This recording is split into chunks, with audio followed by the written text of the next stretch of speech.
રાજ્યસભાની 4 બેઠકો પર ભાજપના ઉમેદવારોએ ફોર્મ ભર્યું છે। ભાજપના 4 ઉમેદવારોએ ઉમેદવારી નોંધાવી છે। રાજુભાઈ શુક્લ, મુકેશભાઈ રાઠવાએ ઉમેદવારી ફોર્મ ભર્યું છે।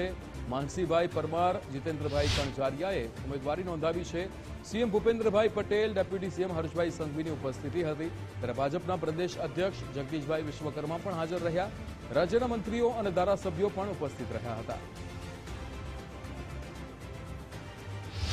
ગુજરાત માટે એક ઐતિહાસિક દિવસ છે। ગુજરાત જ્યારે 1960માં મહારાષ્ટ્રથી અલગ થયું ત્યારબાદ આજે પ્રથમ વખત એવી ઘટના બની રહી છે કે રાજ્યસભાના 4 સભ્યોને જે આજે ફોર્મ ભરવામાં આવ્યા છે, રાષ્ટ્રીય નેતૃત્વ દ્વારા જે નામોનું ચયન થયું છે, દેશના યશસ્વી પ્રધાનમંત્રી માનનીય મોદી સાહેબ હોય, રાષ્ટ્રીય અધ્યક્ષ નીતિન નવીનજી હોય, ગૃહ અને સહકારિતા મંત્રી અમિતભાઈ શાહ સાહેબ હોય, ગુજરાતના મુખ્યમંત્રી માનનીય ભૂપેન્દ્રભાઈ,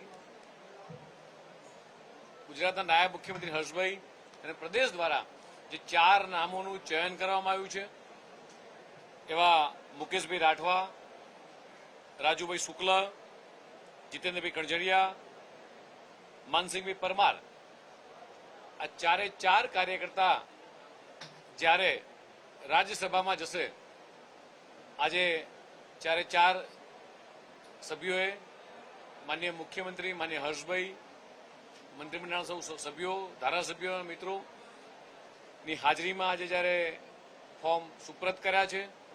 મુકેશભાઈ રાઠવાનું નામાંકન પત્ર માનનીય મુખ્યમંત્રી ભૂપેન્દ્રભાઈ પટેલ દ્વારા ચૂંટણી અધિકારીને અપાણું છે। માનનીય રાજુભાઈ શુક્લનું નામાંકન માનનીય ડેપ્યુટી સીએમ શ્રી હર્ષભાઈ સંઘવી દ્વારા ચૂંટણી અધિકારીને અપાયું છે।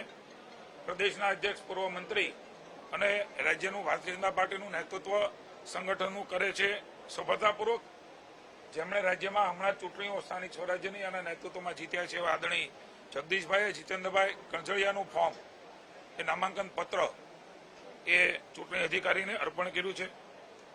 કનુભાઈ દેસાઈ, માનનીય મંત્રીશ્રીએ માનસિંહભાઈ પરમારનું ફોર્મ એ ચૂંટણી અધિકારીને અમારા તમામ ઉમેદવારોની ઉપસ્થિતિમાં આજે નામાંકન દાખલ કર્યું।